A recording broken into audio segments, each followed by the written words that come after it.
प्रिय मित्रों नमस्कार। चलिए शुरू करते हैं आज की करंट अफेयर्स 2 मई की। कल तक की हमने कर ली थी और आज 2 मई की करंट अफेयर्स के बारे में बात करेंगे। ठीक है, पहला क्वेश्चन है, अंतर्राष्ट्रीय शतरंज महासंघ ने हाल ही में किसे ग्रैंड मास्टर की उपाधि से सम्मानित किया? तो ये हैं वैशाली रमेश बाबू। अब अंतर्राष्ट्रीय शतरंज महासंघ के बारे में यदि बात करें तो इसकी स्थापना 20 जुलाई 1924 को हुई थी पेरिस में। ठीक है, लेकिन इसका मुख्यालय जो है वो लुसाने स्विट्जरलैंड में है।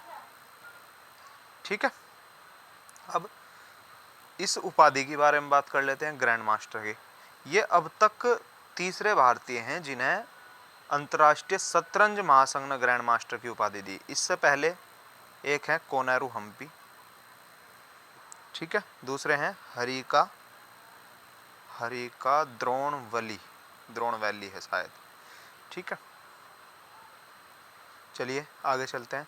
हाल ही में भारतीय नौसेना के उप प्रमुख का कार्यभार किसने संभाला? नौसेना के उप प्रमुख तो कृष्णा स्वामीनाथन ने। अब उप प्रमुख की बात हुई तो अभी हाल ही में नौसेना के प्रमुख भी बदले गए। एडमिरल दिनेश कुमार त्रिपाठी जी इसके प्रमुख बनाए गए। और साथ ही साथ बात कर लेते हैं थल सेना के बारे में। तो थल सेना के प्रमुख हैं मनोज पांडे जी। ठीक है, और वायुसेना के हैं विवेक राम चौधरी। ठीक है, बात करें नौसेना के दिवस की यानी नौसेना दिवस की तो ये 4 दिसंबर को है। और वायुसेना दिवस की बात करें तो ये 8 अक्टूबर को है। और थल सेना दिवस 15 जनवरी को। ठीक है, अगला, भारत ने स्मार्ट पनडुब्बी रोधी मिसाइल का सफल परीक्षण किया।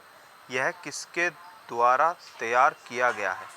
तो यह है डीआरडीओ के द्वारा। ठीक है, डीआरडीओ के अध्यक्ष समीर कामत। डीपीआईआईटी में नए निदेशक के रूप में किसे नियुक्त किया गया? यह है प्रतिमा सिंह को। ठीक है, भारत ने स्मार्ट पनडुब्बी रोधी मिसाइल का सफल परीक्षण किया। कहाँ किया? बालासोर उड़ीसा में। ठीक है, अगला क्वेश्चन, भारत सरकार ने किस आईआईटी को स्वदेश रूप से विकसित कॉम्पैक्ट इन्वर्टर पर पेटेंट से सम्मानित किया? तो ये आईआईटी पटना को। ठीक है, देखिए कुछ न्यूज हैं, ये ऐसे ही ऐड कर दी, क्वेश्चन बनाने का समय नहीं लगा। भारत और यूरोप जो है वो 6G सहयोग को लेकर के इन्होंने अभी समझौता किया 6G को लेकर के। ठीक है, इससे पहले भारत ने शायद अमेरिका के साथ भी 6G के लिए समझौता किया था। अब अगला है, 90 मिलियन वर्ष पुराने डायनासोर की खोज हुई। कहाँ हुई? है अर्जेंटीना में। ठीक है, अर्जेंटीना के बारे में बात करें तो ये दक्षिणी अमेरिका का एक देश है, दक्षिणी अमेरिका का। और अर्जेंटीना के बारे में आप सभी लोग जानते होंगे, तो ये पंपास के लिए प्रसिद्ध है। दक्षिणी अमेरिका का देश है और पंपास के लिए ये प्रसिद्ध है। ठीक है, इसकी राजधानी अर्जेंटीना की ब्यूनस आयर्स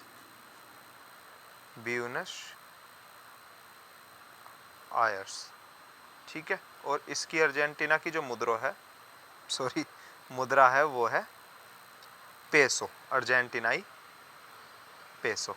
और ये जो डायनासोर मिला ये शाकाहारी डायनासोर है। शाकाहारी डायनासोर के कंकाल की खोज करी गई है। ठीक है, कुछ नहीं कर रहा, आप अंदर जाओ, चलो पढ़ने। हाँ पढ़ रहे, जाओ वीडियो बनाना। हाँ वीडियो बना रहे, जाओ आप अंदर। जिम्बाब्वे ने देश कि लंबे समय से चली आ रही मुद्रा संकट को दूर करने के प्रयास में एक नई मुद्रा लॉन्च की है, जिसका नाम GIG रखा गया, जिम्बाब्वे गोल्ड। देखिए जिम्बाब्वे ने अब तक कई बार अपनी मुद्रा बदल दी, जिसमें पहले जिम्बाब्वे में डॉलर चलता था, फिर अब ये जिम्बाब्वे गोल्ड। तो जिम्बाब्वे की राजधानी क्या है? हरारे। ठीक है। न्यायमूर्ति दिनेश कुमार ने, ये पूर्व न्यायमूर्ति हैं, यानी सेवानिवृत्त न्यायमूर्ति हैं, दिनेश कुमार ने SAT के पीठासीन अधिकारी के रूप में कार्य संभाला। देखिए SAT क्या है? SAT ये प्रतिभूति अपीलीय न्यायाधिकरण है। ठीक है, टैक्स के बारे में। आलोक शुक्ला ने गोल्डमैन पर्यावरण का पुरस्कार जीता, गोल्डमैन पर्यावरण पुरस्कार, और इसे पर्यावरण के मामले में ग्रीन नोबल पुरस्कार भी कहा जा। ठीक है, ग्रीन नोबल पुरस्कार। और ये इन्होंने जो जीता वो छत्तीसगढ़ के वन हैं, उन वनों को की रक्षा करने के उसमें जीता। ठीक है, कुल मिलाकर के ये लगभग 7 लोगों को मिला, जिसमें भारतीय आलोक शुक्ला जी हैं। चलिए आज की करंट अफेयर्स यहीं तक, मिलते हैं कल। जय हिंद, जय भारत, हर हर महादेव।